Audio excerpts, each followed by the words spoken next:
إن الحمد لله والصلاة والسلام على رسول الله أما بعد قال تعالى إنما المؤمنون إخوة সম্মানিত দাগনমিয়াবাসী, আমরা জানি থাকি ভারত নিজেদেরকে ধর্মনিরপেক্ষ তথা অসাম্প্রদায়িক রাষ্ট্র বলে দাবি করে।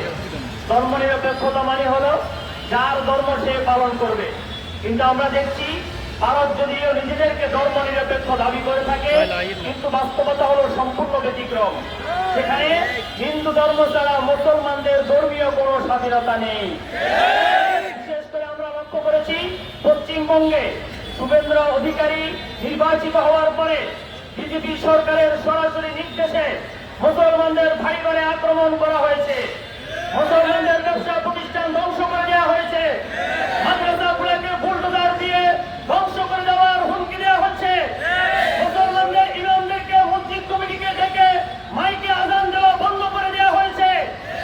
আগামী কয়েকদিন পরে যে কোরবানি আসতেছে, পবিত্র কোরবানিকে উপলক্ষ করে তারা আইন করেছে 15 বছরের নিচে কোনো পশুকে কোরবানি দেওয়া যাবে না এবং সরকারি নিবন্ধন নিতে হবে।